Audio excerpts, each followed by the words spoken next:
এই তরকারিটা কিন্তু অনেকে পছন্দ করে, অনেকে পছন্দ করে না। আর না পছন্দ করার কারণ হচ্ছে বিসি অনেক বেশি, মানে বাছতে বাছতে কিন্তু বিরক্ত লেগে যায়। তো আজকে আমি শুকনা শুকনা করে দয়া কালা রান্না করলাম, শুধু ভাত নয়, এমনি খাওয়ার জন্য, শুধু শুধু খাওয়ার জন্য বসে বসে।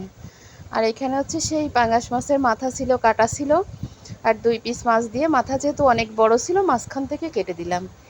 কেটে 2টা আলু দিয়ে আজকে আলুর কাটার স্টাইলটাও কিন্তু অন্যরকম করে দিচ্ছি, মানে কাটতে গিয়ে মন চাইলো যেভাবে সেভাবেই আর কি কাটলাম।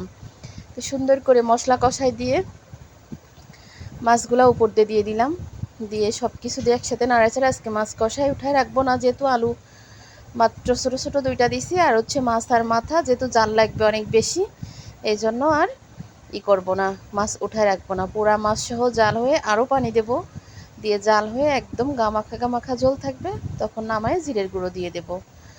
আসলে পাঙ্গাস মাছ রান্না করলে খারাপ লাগে না, কিন্তু পুকুরের পাঙ্গাস, নদীর পাঙ্গাস না হলে কিন্তু আমার কাছে মানে একটু অভুক্তি লাগে, এই জন্য আমি এই জিনিসটা কিন্তু খাই না। পুকুরের মাছ হলে তো চোখ বন্ধ করে খাই, নদীর মাছ হলেও চোখ বন্ধ করে খাই। আসলে পুকুরের মাছ নদীর মাছের কিন্তু স্বাদই আলাদা। তো এখানে আরেকটু পানি দেব, দিয়ে নামিয়ে আরেকটু পানি দিয়ে ঢেকে দেব, ঢেকে দিয়ে পুরো একদম জাল হয়ে গামাখা গামাখা ঝোল রেখে নামিয়ে ফেলবো।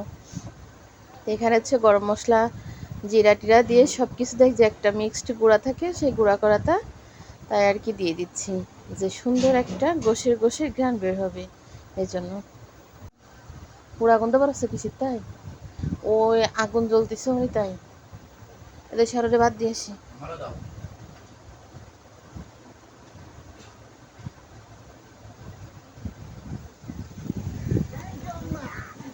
পানি নিয়ে আয়।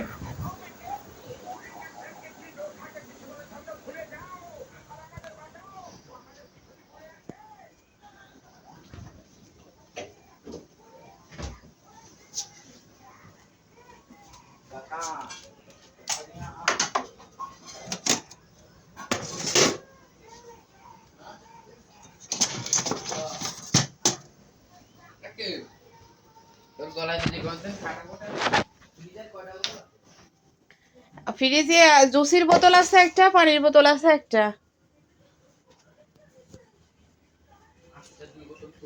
হ্যাঁ বুঝিনি।